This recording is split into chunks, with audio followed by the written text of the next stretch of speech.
Hello there, everyone. Welcome back to some more Let's Play Underrail. In the last video, we reached the Blistering Shores Research Facility? Blistering Sands? Burning Shores? What was it called again? Blistering Shores Research Facility, yes. And we found a submarine there. We released it, we inspected it, and it's functional, but unable to be manually driven.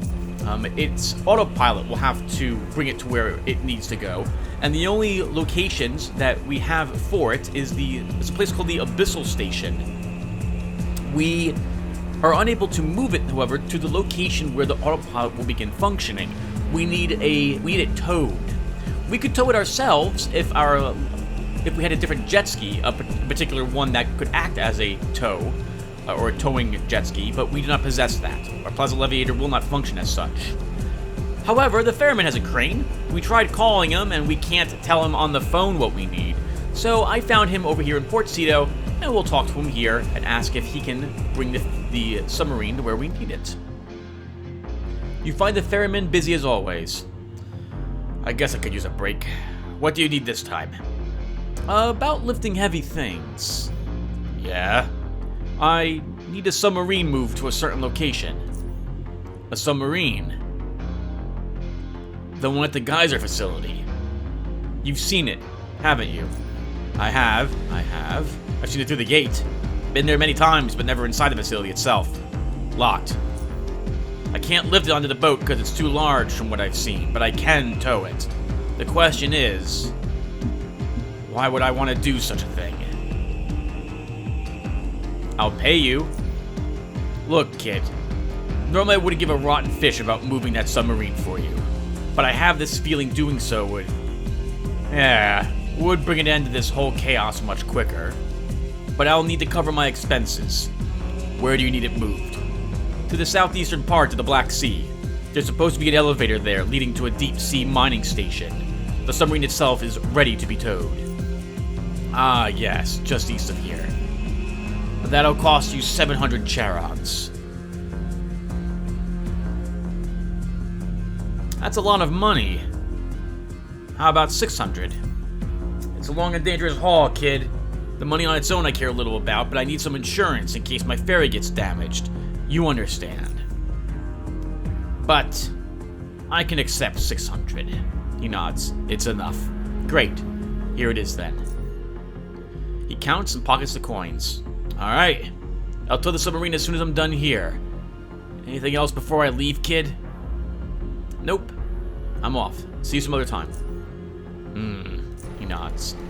Alright, let's head on over and see if he's dropped off that submarine.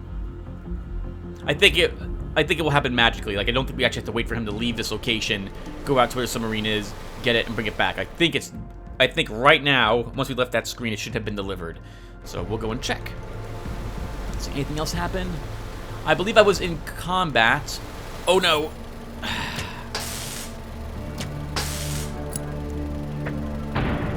Wow, that was a ton of critical hits from both of them.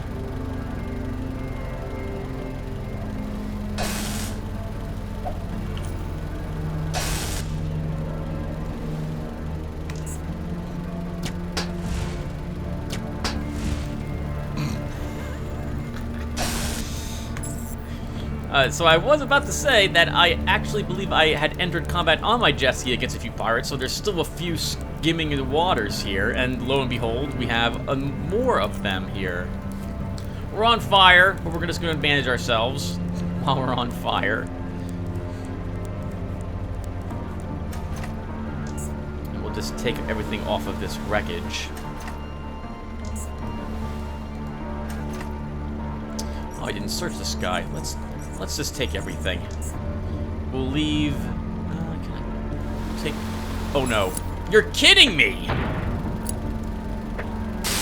Oh, screw you!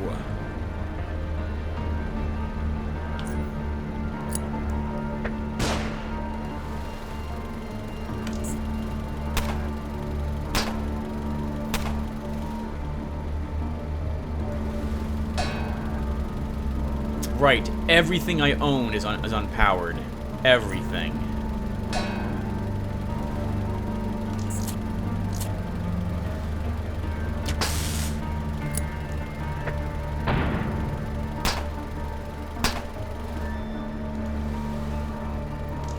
Oh, you know what? We can't actually, I can't reach them.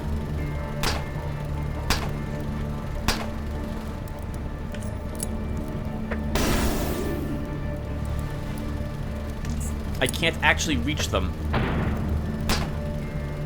We may have to flee just because I don't have the movement.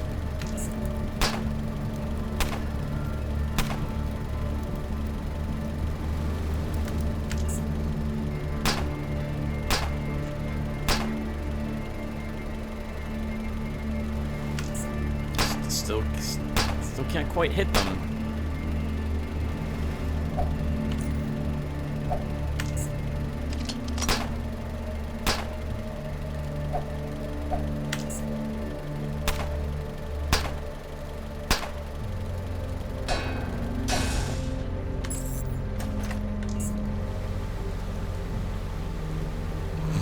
We're completely overloaded and badly beat up.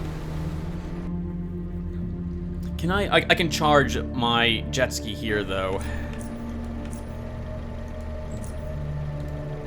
Let's give it enough power that we can move.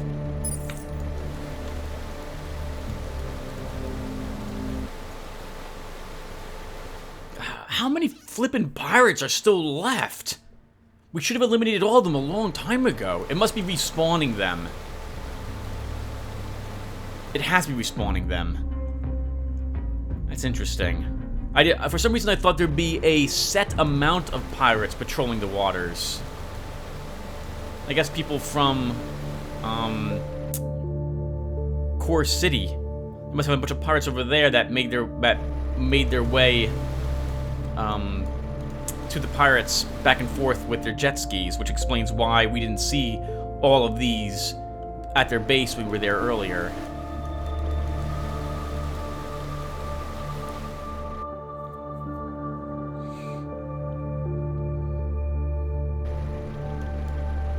There's the submarine. Okay, so we're gonna park over here, though.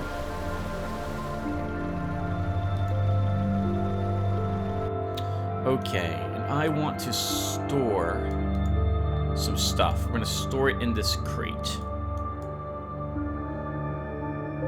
We definitely do not want to be overburdened for where we're going to end up being. I don't think the spiders here respawn either. Okay, so what do I not need? Oh, hold on. I see that we have some ampules. We can convert all our creature and plant bits into bits that weigh less.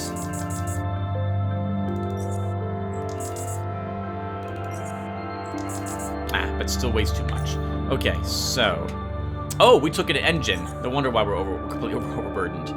So let's leave that. Let's leave that here. We'll leave those here. I don't need bolts. I don't need all these freaking nuts. I don't need these.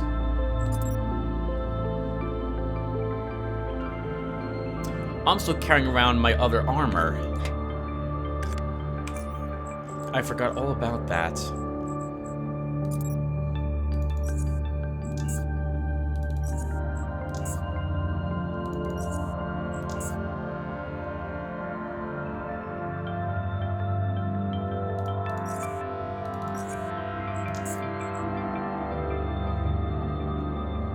It's worth a bit of cash. I guess we'll hold on to these.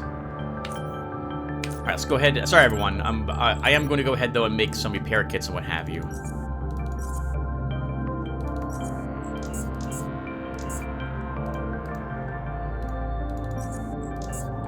How's my equipment? All right, so that could use a repair. Let's go ahead and fix our hammer. Our armor could use a repair. I think that's metal. Or is that mechanical? Let's see. It's just mechanical. Those are both okay. We're going to go ahead and fix up the crossbow, because that will be worth quite a bit of cash if we actually do sell it later.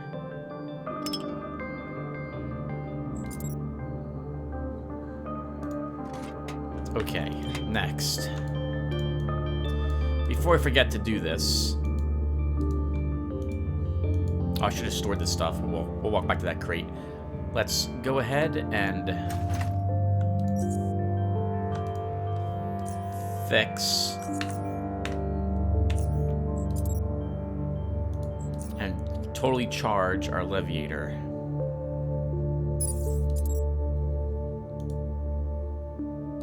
My goodness. So much damage to our leviator in this game. I think we'll need all 3 of these.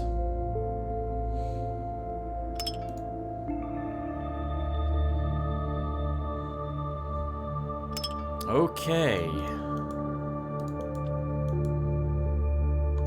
I'm still hurt. We're not regenerating our wounds. Let's bandage ourselves. Then we'll restore power to all my equipment.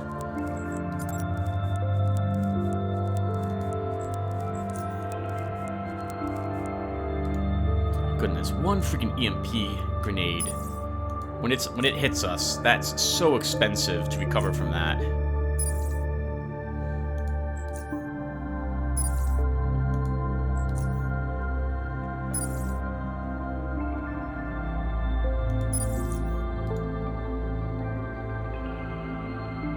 Okay. Almost set to use the submarine. Alright, crate. So I don't need either of those. I don't need this. Alright. Let's go ahead and see what we will find at Abyssal Station. Now I'm completely out of food, but I think we'll still be okay.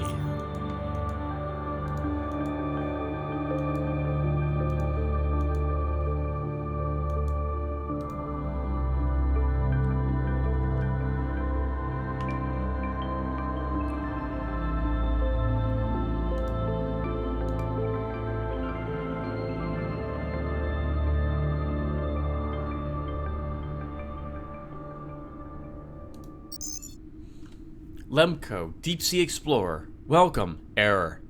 Main controls. Engine status. Okay, we've read this before. We've seen everything's ready to go. I think all we have to do is just dive. So let's do so. Verifying coordinates.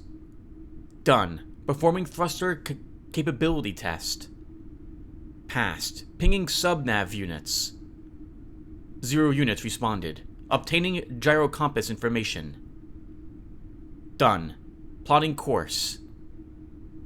Done. Vessel is ready to dive to Abyssal Station 0, CC 020 476 118 263 2115. Dive. You glimpse faint, gloomy shapes of sunken vessels and debris around you before descending into the darkness.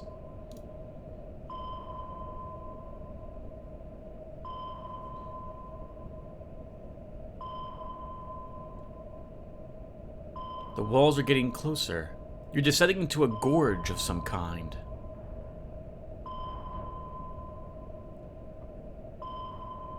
What was that?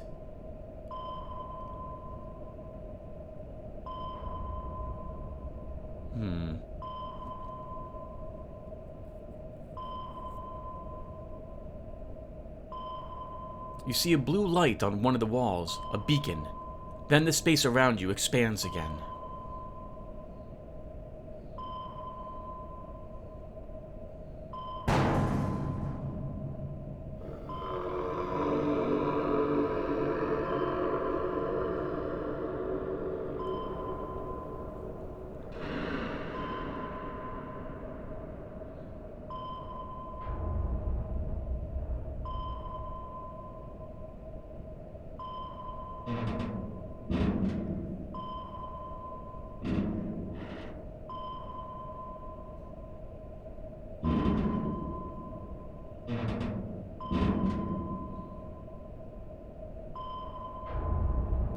Fall apart, damn it.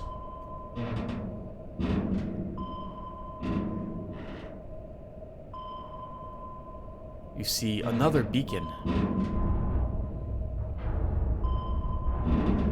Come on. Another beacon. The station must be close.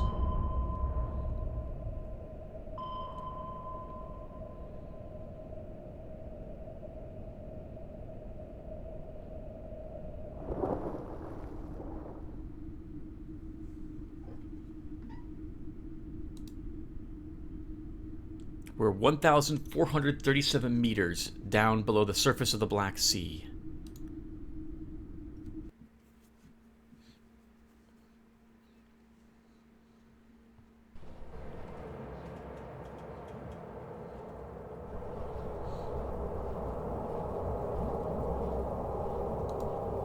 A liquid oxygen tank with a few cryo canisters next to it. They all appear to be powered and functional, maintaining the low temperature necessary for oxygen to remain in liquid form. Shame we can't take one of these and refill our submarine. We could maybe make several trips down here. Looks like there's some sort of exoskeleton here.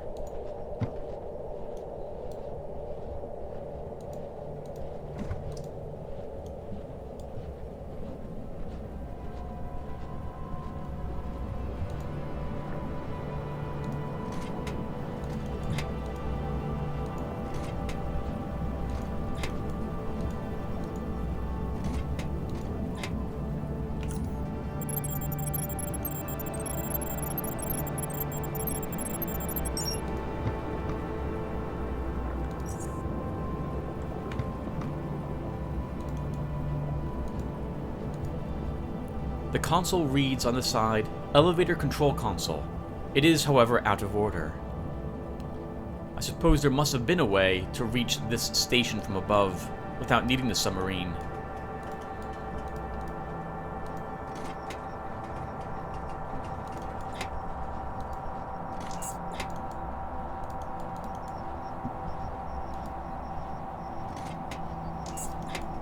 Just some scrap and garbage in the boxes.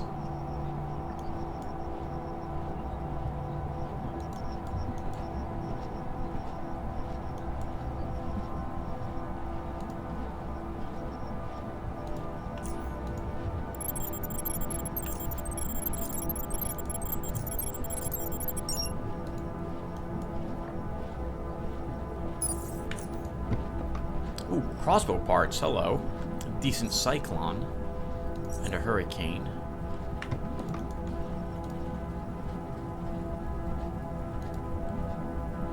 The strong man is dead.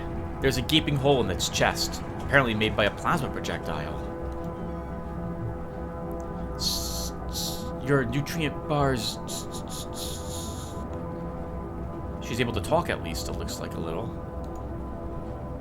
Need exercise. We don't have the dex to reach through the grate to whatever might be down there. Dockmaster.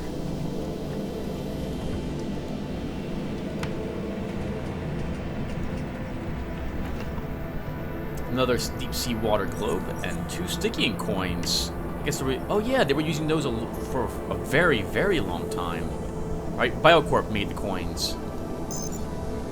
Lemco LC387. Welcome, P-Bridges.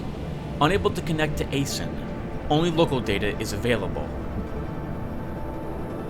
Cargo traffic log, please.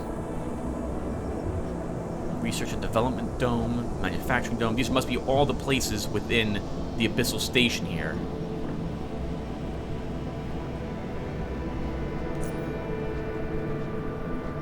Summon available strongmen. No strongmen available detected. Your request has been placed in a queue. Is there an active security supervisor? No. Alright. No automated defenses, at least. At least nothing walking around down here.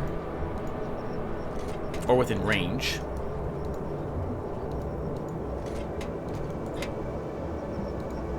Residential. Residential 2. Power. Research and Development. Doesn't look like there's any other way for us to go.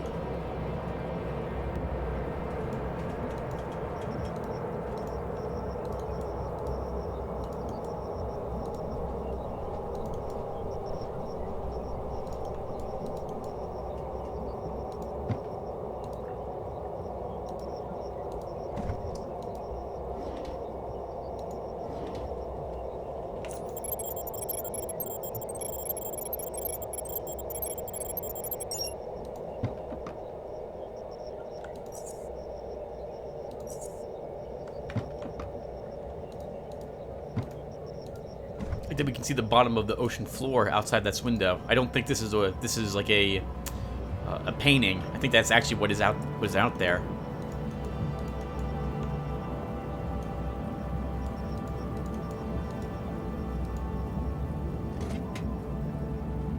Weapon parts. 113 shotgun frame for a Tyranny, and an SMG Steel Cat.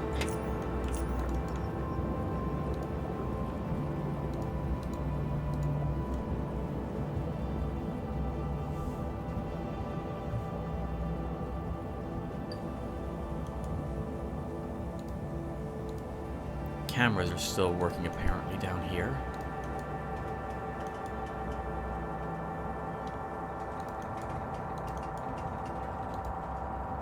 A large open areas, holes in the floor as well, it looks like. We can walk straight across them. Must be glass under them, I suppose.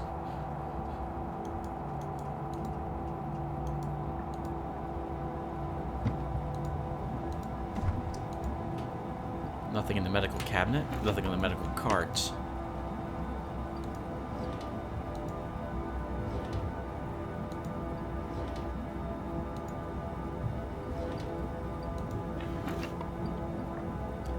Atlantean Health Report. A detailed health report on the sub-islander population transferred from Atlantis to Lotaeri. It clearly promotes their suitability for life in compact, isolated environments like Abyssal Station Zero. Welcome, Pete Bridges. Unable to connect to ASIN. Only local data is available. Notes. Medication synthesis unit reminder. Useful substances in case of shortages. Bullhead, focus stim, third eye, hypercerebrix, jumping bean, twitch. Medical records.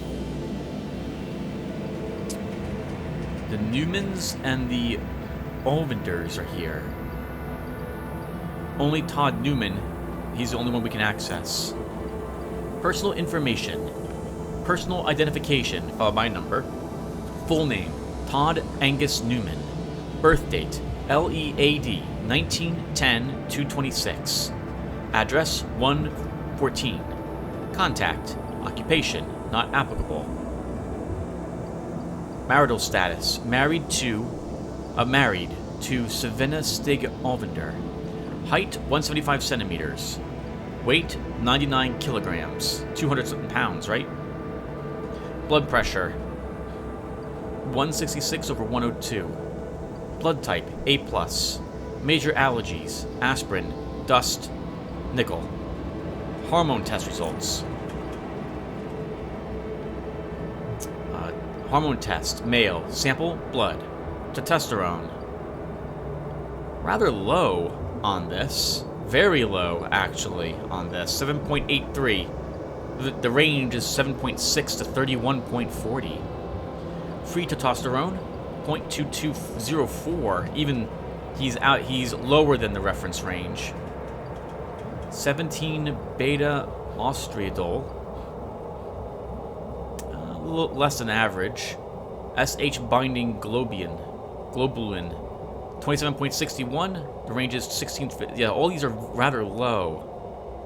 Assuming that you want to be in the middle of all of these.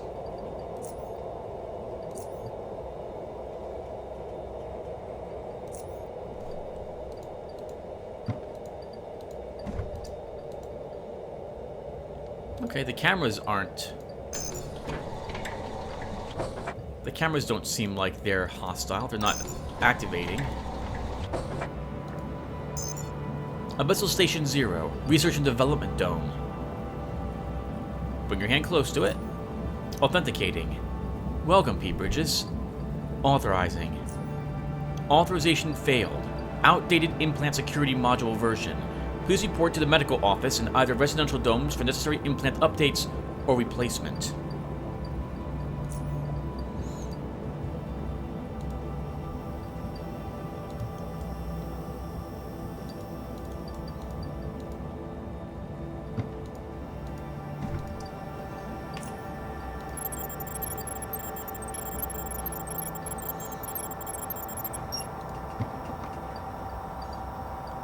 a psionic mentor for a cryonic orb. Some decent mechanic, psionic parts here. They're worth a bit. Actually, you know what? I'm just gonna leave these, I think, behind. I'm not gonna make a crossbow. Guns I might make.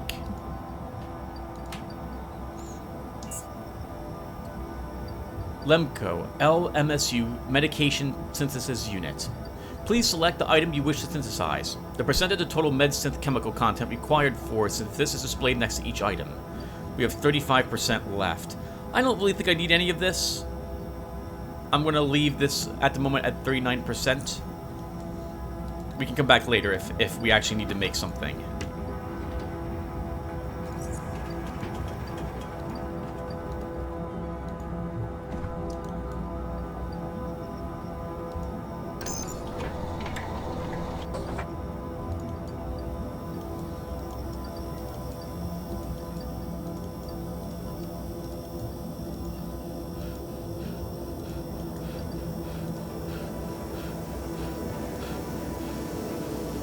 Thought we saw someone for a little bit there.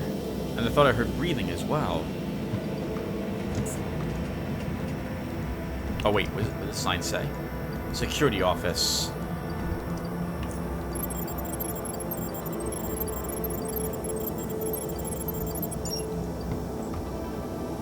Two MK3 plasma grenades. Garbage padding, but the energy cell we could use to recharge our hacksaw.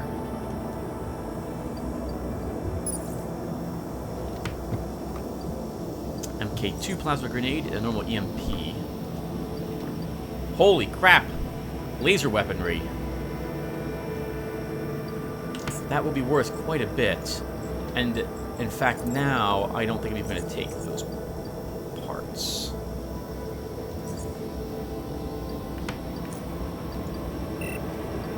Oh, we can get through locked lockers with hacking. I thought it required lockpick to do that.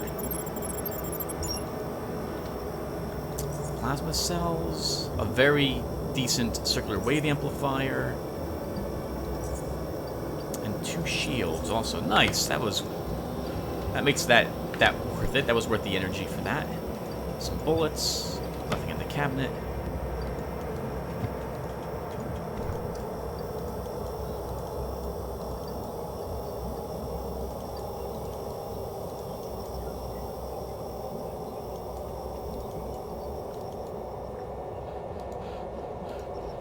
Residential 2, food processing, aquaponics.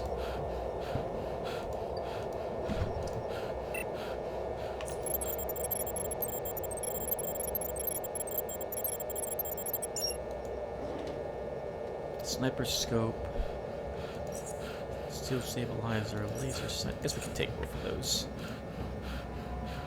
Oh, there is someone here. He observes you with caution, panting heavily while at the same time trying to be as still as possible. He takes his time with his greeting. Hi. Hi. It takes him some more time to respond. Hi. Who are you? He pauses. Todd. My name is Todd. Todd Newman. Nice to meet you, mister. Is there anyone else down here, Todd? Down? He looks down. No one. Here, there are 2 families living here, the Newmans and the Ovenders. Without warning, his tenor turns into a high-pitched hoarse... I can't pronounce that. Falsetto? Todd, who are you talking to? Then it drops to a bassy rumble. By the depths, what is all this commotion? Who is this person? Oh, who is this person? Who is this person, boy? Oh, father, this is, outsider. He came from... From the outside? Is it from the outside? Speak. It's a man. Leave it, Shelley. A woman wouldn't make a difference anyway. The boy's useless. Angus, don't draw attention to it in front of the visitor. Who gives a damn, woman? If only we had more children, Shelley. Many children. Then we could afford a failure or two. Mother, Father, not in front of Mr. Outsider, please. Why do you always have to be so mean to me? Why? Shut up, you sniveling idiot. Shut up. Can I say something? No. Listen to me. You stop talking to this person this instance, and return to your exercise. You got that, boy? You got that? You listen to your father now, Todd. And don't forget to eat the nutrient bars I prepared for you. Yes, Mother. Father. He clears his throat, clearly hurt by the insane acrobatics his vocal cords have endured. I'm so sorry, mister. I have to go. Exercise. Wait. Why do you have to exercise? He jogs away. We'll be seeing or talking to Todd for quite some time soon, everyone. While we're here, we might as well take a look at everything we can find in the rooms. Child's drawing. It's a piece of e-paper containing a shaky drawing of Lumeria. That's right. Buildings, people, servants, horned animals, crimson meadows. It's all there underneath a towering blue light.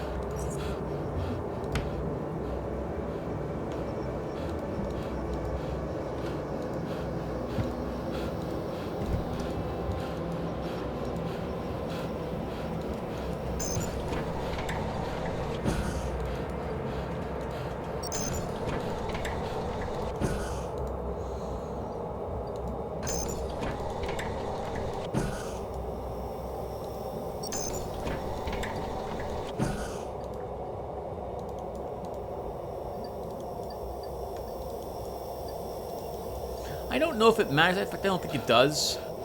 About which of these doors you shut and stuff like that. Todd can just open them as he wishes.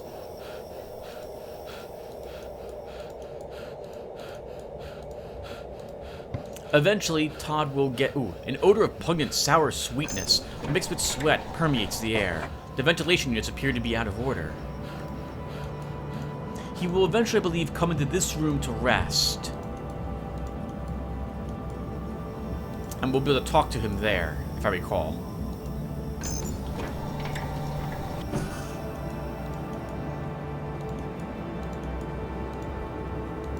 Fitness room. Childcare. But if he does so now, we'll take the opportunity to question him. Nope. Okay, he's going through.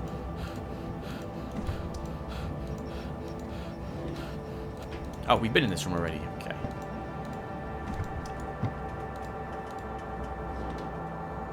Another crossbow part and a knife mold. We don't need either of those. Ooh, hello. 2 advanced electronic repair kits, a vehicle repair kit, and an empty tool bracer. Although it's transparent through its transparent cover, you can see slots for various tools, none of which are present. These tools are stored around the user's forearm and could be rotated until reaching an opening at the anterior side. From here, they are likely inserted into or even extracted from the hand. Unfortunately, this neat-looking device doesn't appear to be functional anymore.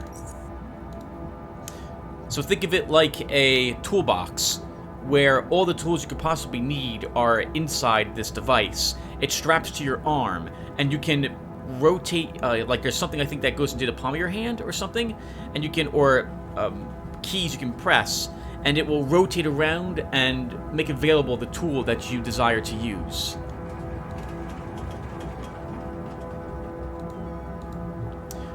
The computer. It depicts 2 blueprints side by side, one for handmaidens, the other for strongmen. Certain components are highlighted on both sides, and their properties displayed, presumably for comparison.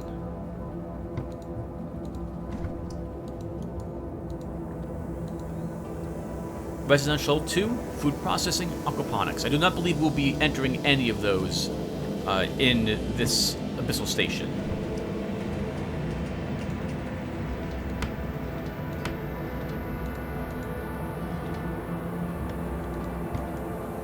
Oh, look at the lockers I left in the other rooms.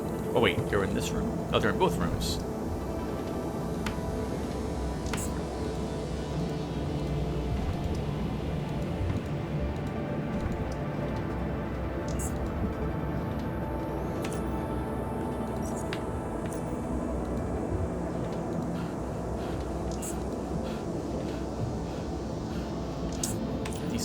Actually, I should be leaving behind things I'm not going to need. So I don't need these. I don't need those. I don't care about bottles.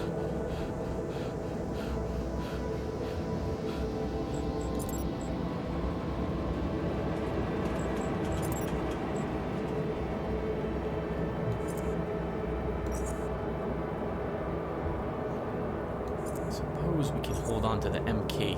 Oh, MK2s. Oh, we already had MK2s on my hotbar.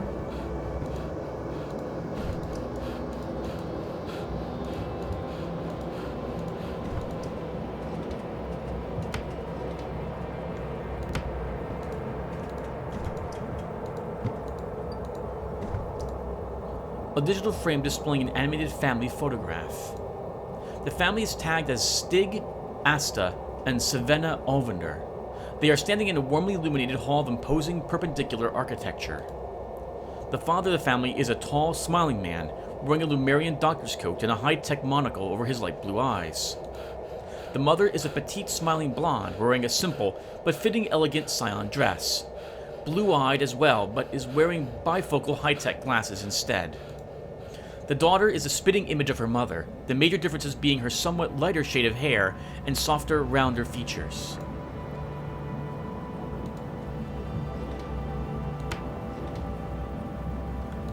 Focus stim and iron gut blueprints. A bandage.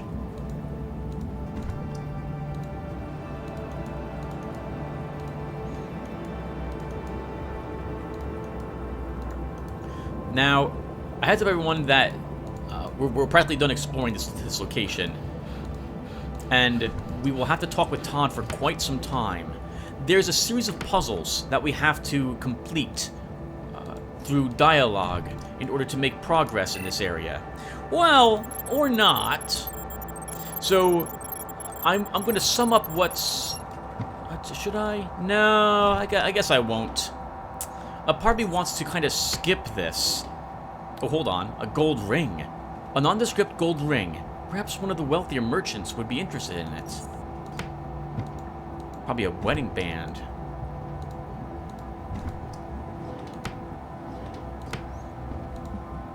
A part of me wants to skip the puzzles because of how long it took me to solve them the first time.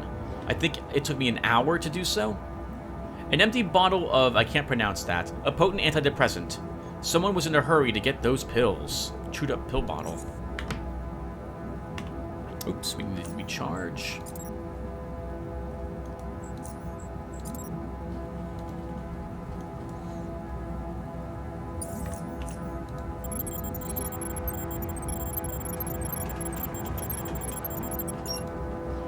Yeah, you know what, everyone? So what I'm going to do is this: we're still going to do we're still going to talk to Todd to get the information about what happened here and why Todd is the way he is.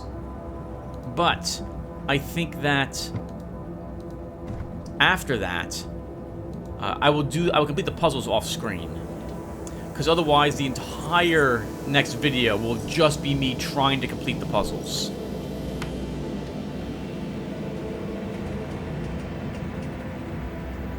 I don't think I need any of that. Let's go ahead also, Tim. You don't need these. And that will do. Oh, hold on. There's a painting here as well. A digital frame displaying an animated family photograph. The family is tagged as Angus, Shelley, and Todd Newman. They are standing in a meadow of crimson grass moving in the wind.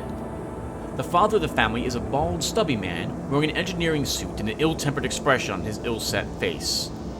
The mother is a thin woman with deep green eyes embedded in a pale, featureless face. She's wearing a pristine white suit with many colored ornaments. In between them is Todd, a young, skinny, thin-haired, pale boy trying to find a suitable smile for the camera. So now we know what the families looked like.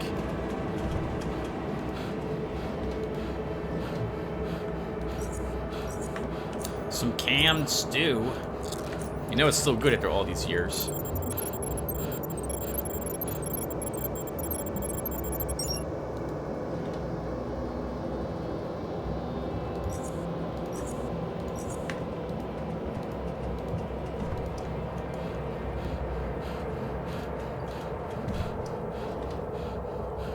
broken motion picture frame. A small hand-sized animated picture frame. It is heavily damaged, with one side being completely dark and the other notably distorted, with its animation frozen, all of which gives the people still depicted an unnerving appearance as they stare at the missing half. Kind of like, what was that movie? The Grudge? Ju-on would be the movie. Ju-on was the original Grudge horror movie. Only it had this extra scene where the ghost girl, this one girl was trying to forget what was happening to her, how terrified she was. She put on the television, and there was this image in it, and it was all distorted, and when she tried to shut off the TV, it just paused, and oh, it was terrifying looking what was displayed there. Really well done.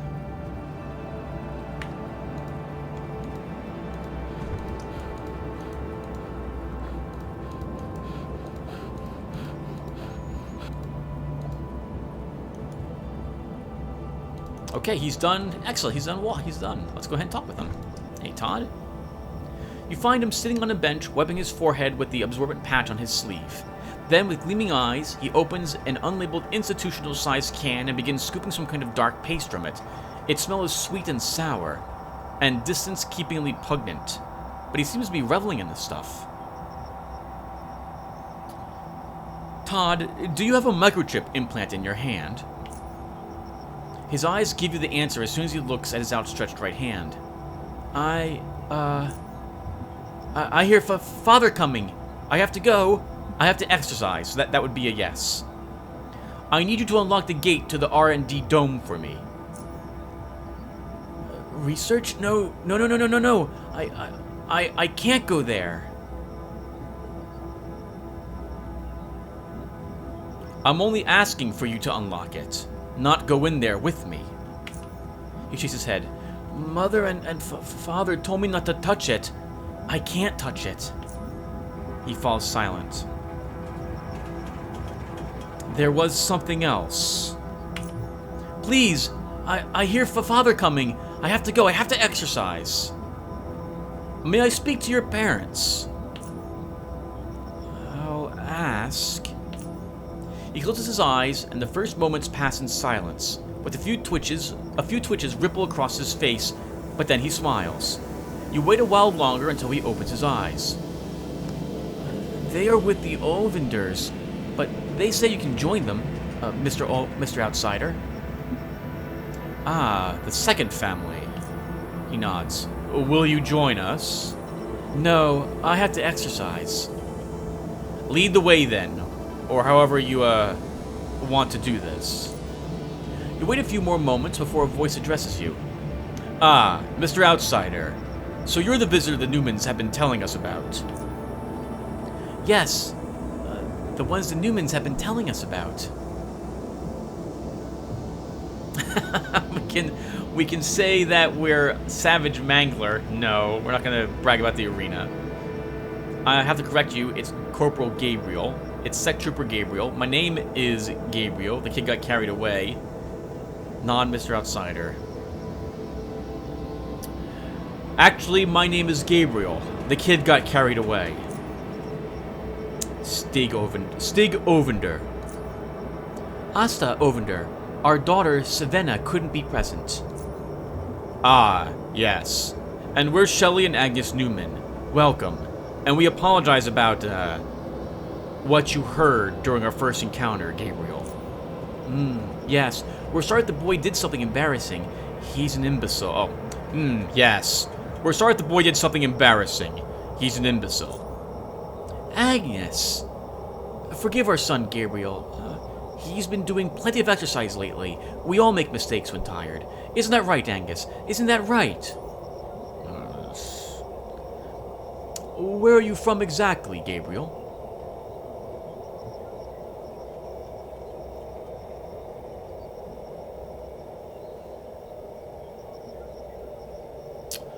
Underrail.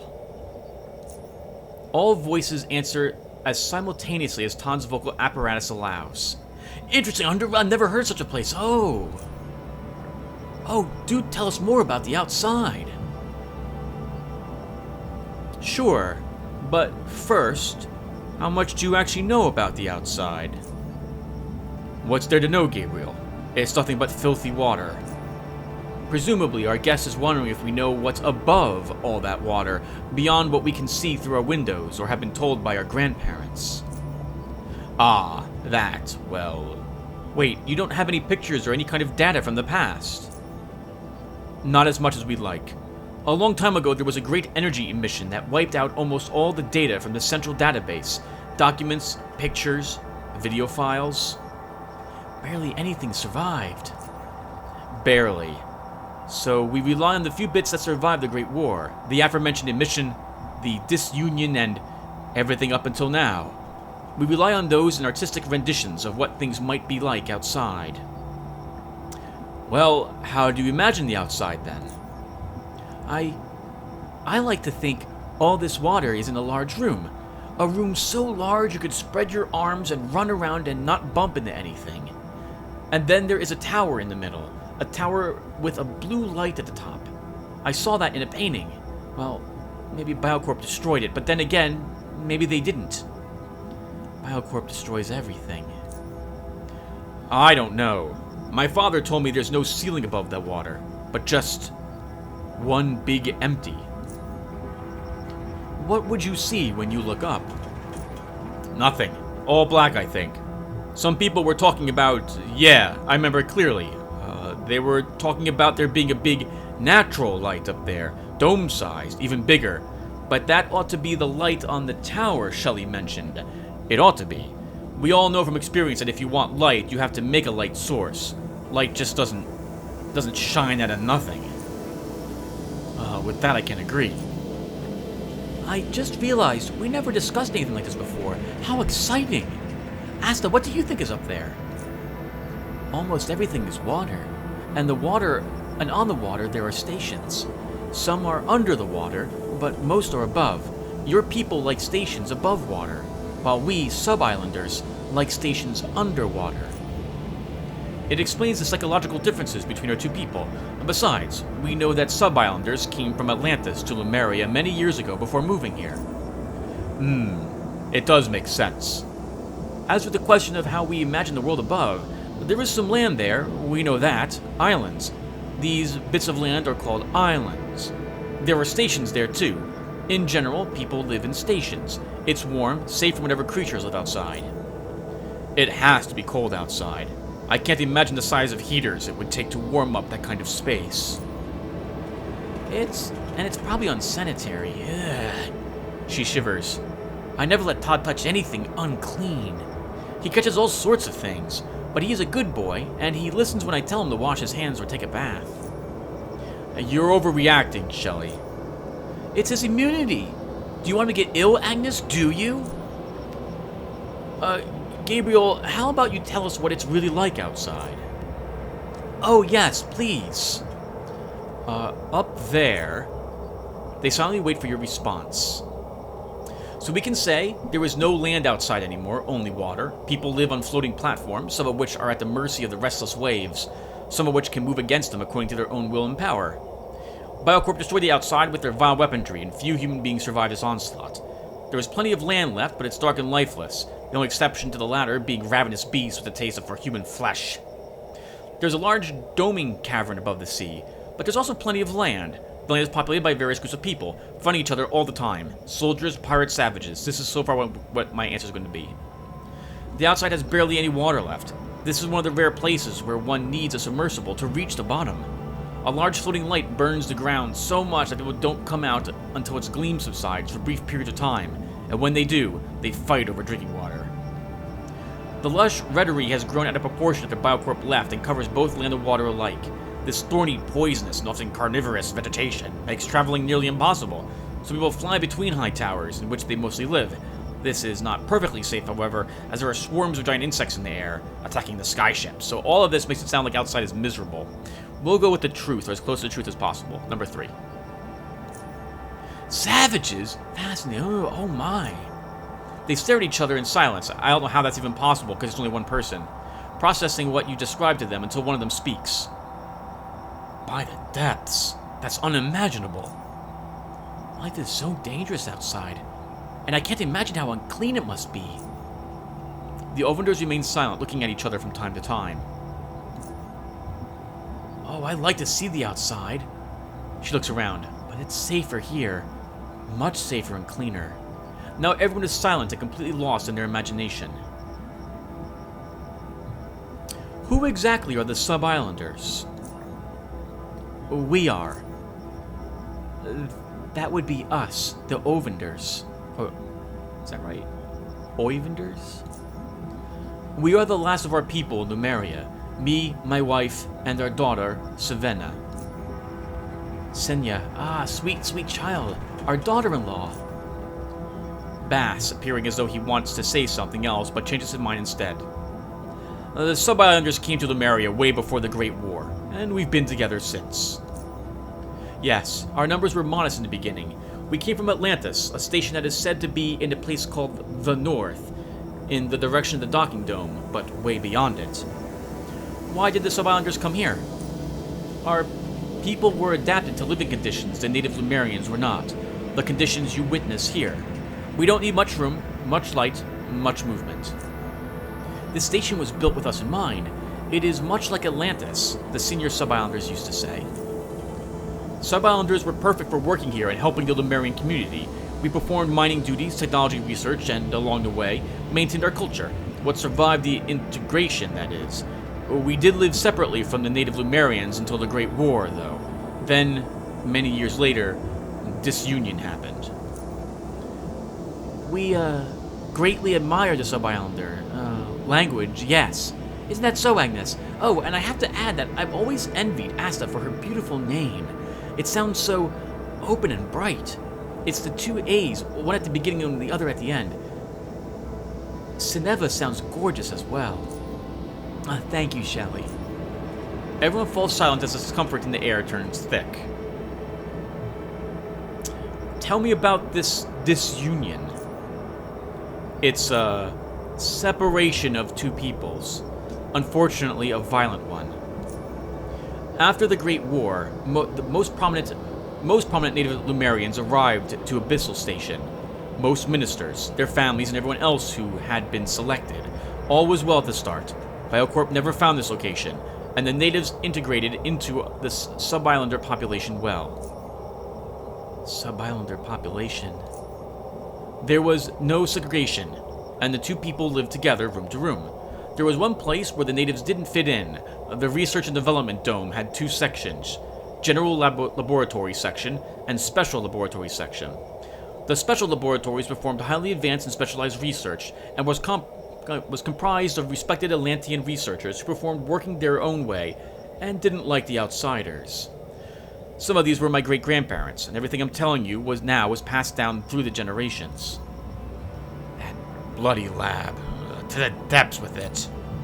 Agnes, do not interject. It's bad manners. It didn't take long before arguments over the administration of the special laboratories and the direction of its research made all native scientists leave. As years went by, this spread to general laboratories as well. One can say these were the earliest signs of tensions between the Sub-Islanders and the natives. And as the years went by, the two peoples could coexist less and less. The medical problems the native Lumerians suffered from being incapable of living in confinement of the station, the resources necessary for medication, special accommodation, and later even artificial means of reproduction, it became a growing problem. A growing problem. The condition itself, this was seen as weakness in the eyes of the proud Atlantean Sub-Islanders, an obstacle to their and the station's future. Weakness. Most of these sentiments originated in the R&D dome. There were disagreements even among the Sub-Islanders themselves. Some felt that the researchers took on views far too strange and in some ways unreal. Their behavior changed as well. Their families who lived in the residential dome spoke worried about their beloved ones returning after days, weeks of absence to them, with obsessions regarding our ancient Sub-Islander culture. About going outside, the future and the past, the hatred towards the native sickness. That is, while they were still returning. I don't even want to imagine it. There was a moment in time when no one left the dome. All who went there stayed there. Thus, the station was in a state of fear, and security was on high alert. Then, About a century ago, it happened. The gates to R&D opened, and armed sub-islanders, disunionists, started pouring out, dressed in clothes described only as horrifying. They spoke in our old sub-islander language. My grandfather, a sub-islander historian, told me so himself, and he awarded this language the epitaph bastardized. The cafeteria was where the largest battle happened. These madmen wanted to kill everyone. This dome, it was a massacre. The disunionists killed their own family members who refused to join them, the ones they could reach. Those who survived managed to lock themselves in and defend the second residential dome and the one beyond, food processing and aquaponics. Power Dome remained sealed as well. The disunionists left for the outside through docking.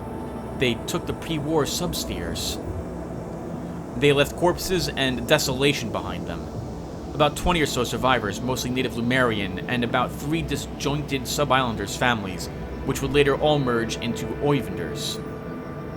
There was, of course, some unfriendliness at the time, and some regrettable things were done. But we all got along well after that, yes. It's horrible, isn't it? Us. We were all born way after all that. And we have nothing against sub-islanders. But our grandparents, they lived through it. They remembered it. There were beatings, murder, suicides. Agnes, please, let's not go into the details. It's all in the past, please. But it's the damn truth. The disunionists destroyed the things we needed to stay. Agnes, enough! Enough! We better end it here. It's a difficult subject for all. Yes. If you weren't our guest... yes, how about we speak of something more jolly? Yes, what do you all say? Well, how did Lotaeri get its name? All at once. It's a... Well, you see... By the depths, that's a tricky one. I think Lotaeri means lost land. Maybe our ancestors rediscovered whatever it is up there, which had been lost in the past. I believe it actually means sunken land. It makes more sense, seeing that we live underwater. From my understanding, it is in fact a land or island bridge. You must remember, Shelley, that life wasn't always submarine. The bridge could be a symbolic bridge between native Lotaerians' old and new life here. I think there was a kind of fish or a crustacean called lemur. These either lived here when your ancestors first came, or were named so because they were bred by Lotaerians themselves. All at once. Makes sense. Could be. Ultimately, its meaning could be something from the ancient times, which has been lost along the way. Like many other things. I had questions about the station itself. Anything specific in mind? Would you like to know more about the other domes? Sure, tell me about them. Well, there is docking by the cafeteria, which is where you came from, I suspect. Then there are manufacturing, residential 1, this one, residential 2, food processing, aquaponics, power, and finally, research and development. Yes, research and development. Tell me about the docking dome. You came from there, right? Via submarine or a subsphere, right? It is, after all, the station's only connection to the outside, the place where ancestors arrived to their future home after being driven out of their former ones by Biocorp, where the war for them ended. And the same place where yet another war ended.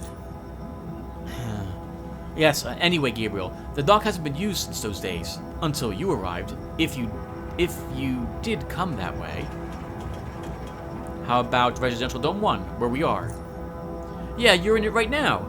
This is where we live, all of us. The Oivenders have their own room, Agnes and I our own, and Todd and Sinya have their own. We spend nearly all our time here. I work at the doctor's office, Mr. Newman has his workshop, and my wife works here as well. Yes, I work here as well. I spend half my time at the food processing dome, but the rest of the time I spend here. There's not much to do elsewhere. Most of the fighting took place here, during the disunion, you know. The cafeteria was where... Oh, I can't. Please forgive me. I don't even know why I started. My shop. Well, tell me about Residential Dome 2, then. It's the dome to the east of here, similar to this one. It leads to food processing and aquaponics. It was slowly abandoned following the disunion, as there weren't many people left at the station. All that free space. But after the boy messed up at aquaponics, we don't let him go there anymore. Agnes, it was difficult to maintain the walls, and it was difficult to maintain, and the walls have corroded, and the smell, and the filth. We only used the main hallway anyway. I'd never live there, never ever. And that incident, it could happen to anyone. Like that fire in manufacturing, it was an accident. Damn it, woman, have you forgotten? The fire was started by a maniac who wanted to kill himself. Damned he be to the bottom of the abyss. He killed my father. Agnes, Shelley, please calm down. Yes, Agnes, control yourself. We have a guest. Tell me about food processing. Well, food processing and aquaponics are two sections of a single dome. Yeah, think of it that way. It's where I work. The aquaponics is a wonderful self-contained automated system which unifies breeding aquatic life with growing plants, all for our nourishment. And all of this is processed at the other part of the dome. And that's my job. I make sure that what we're eating is up to the highest standards. And the boy sent it all to the depths, single-handedly. He didn't send anything to the depths. I asked him to keep an eye out for the leak while you were busy repairing our door to our room. You remember, don't you? And he flooded the whole damn dome. The pipe burst. Why must you be so difficult, woman? The boy was tampering with the pressure controls on your console to fix the leak. Then he started turning the valves to fix what he fixed. Young coordinated idiot. Then he super taped what he fixed by playing with the valves. And then it all went to the depths. You remember that, Shelley, don't you? Agnes, Agnes, Agnes! My son is not a lunatic roaming around the station sabotaging everything. If he was there, it was because I needed his help. He did what you said, but he had to because you weren't there. Now, I don't want to talk about this anymore. You're embarrassing us in front of everyone. Stop it. Don't you care? We have enough food to last us a long time. We'll pump the water out to restore the dome and forget about all of this. Sorry, Gabriel. Please forgive this digression. Tell me about the power dome. That would be the southern exit, but it's sealed. Our power generators are there. There's no way to repair them if they malfunction. No more spare parts. And the last one who knew how to service them was Shelley's old man. But they do work well still. That's why we don't want the boy going there. The substation units allow us to monitor and control the power levels, but the hydrothermal generators themselves are made to last. Tell me about the research and development dome. That would be the western exit, but it's locked. It is locked. No one goes there, and no one should go to that dome. Curse it to the depths. Can it be opened? Of course. Our family has access to it. The Newmans are direct descendants of the last technology minister, Theodore Newman. So this family has always had this privilege of station full access. But the Oivenders do too, of course. But that dome is a place of tragic history, and possibly great danger, as it hasn't been maintained in a century. I scared the boy away from it real good. You'll have to drill it into his thick skull, you see. Something else. Excuse me, Gabriel, but, why are you here exactly? If you understand. I'm looking for something called the Acorn, spelled A-C-O-N-R. Do you know anything about it? Acorn. No. What is it? All I know is that it's a pre-Great War technology that's somehow connected to certain machines capable of traversing great distances, even researching the surface that's beyond outside. The surface? High technology. Agnes? I don't know anything about it, child. By the depths. If it's important and it's here, then it has to be at the Research and Development Dome. That's where all important technology was brought during the Great War. My ancestors were researchers in that dome, but I've never been told anything about this acorn. It could have been taken during the disunion. It is possible, or it might just have been forgotten. And what do you intend to do if you find this acorn? Are you just going to leave and that's it? Are more outsiders going to come here? Oh, I'd have to clean up the dome. What about us?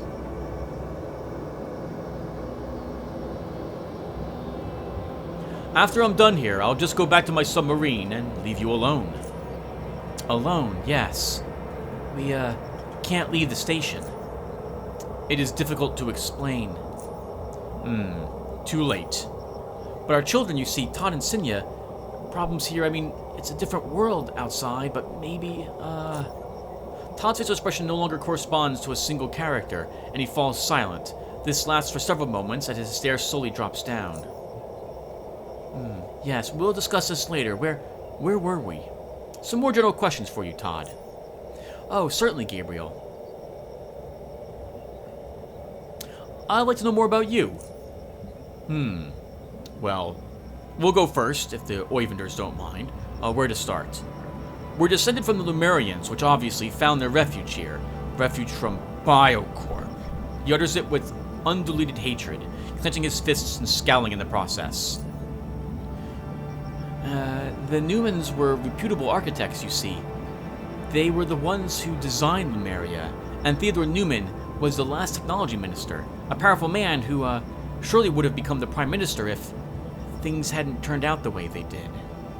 Meanwhile, I'm a direct descendant of the great composer Kurt Rugluck. Yes, although there aren't many family names left anymore. As my father used to say, make sons unless you want your last names extinct. He laughs basily, but then his spirit wanes as his predicament comes to mental foreground. A fate which befell most sub-islanders. Most of our family names were lost due to old family name inheritance laws. Completely lost. Yes, but our family name has survived to this day, and so did yours. To this day. Are you really the only ones here? No servants to help you? Our two families are the only ones here. The only ones. Most servants were destroyed during the disunion, and we had no means of replacing certain components for the ones that remained operational. I do manage to activate a strongman from time to time when needs be, but they don't last very long, and I have to mix and match working components between them. Yes, we used to have a modded handmaiden, Maud. She had some strongman parts, but only interior. She acted as a nanny of sorts for Todd and Sinya, you see, when they were little. 1 second, everyone. Just watched over them and did simple tasks. Maud. The old gal was still around, but I had to deactivate her after she, malfunctioned. Oh, don't remind me, I just don't. Todd couldn't sleep for a week. You see, Gabriel, strongman power is similar yet different to the handmade. Agnes, don't bring us back to that unpleasant moment, especially not in front of our guest. I have to leave you now. Well, we'll be here if you wish to speak with us. Not politely. With pleasure. We'll just go, we'll just leave. Okay, everyone, I'm going to stop here because we've been playing for like 45 minutes or so. So, I'm going to not record the next part until I can get an opinion from you guys. When I begin talking about Newman, we will begin having the puzzles to do. I think I should do this off-screen and summarize what those puzzles are.